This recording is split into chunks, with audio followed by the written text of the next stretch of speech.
So yun, at tapos na yung CNC Max ni Bossing. Ayan, mga bago na ulit. Ayan guys, napakakintab niya no. Parang bago no. Hindi kinang na sa araw. Ayan. CNC Max for NMAX version 2. Ayan.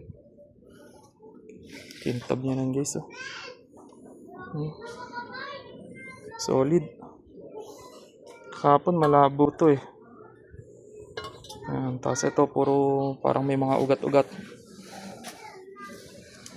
Kintab niyan guys oh. Lalo na sa personal. Ayan. So mga gusto magpagawa ng CNC Max dyan, PM lang kayo. Basta ano, tanggalin nyo lang yung gulong sa yung display. Ayan. Para ng bago. Solid. So yun lang, follow nyo na rin yung page natin. Okay.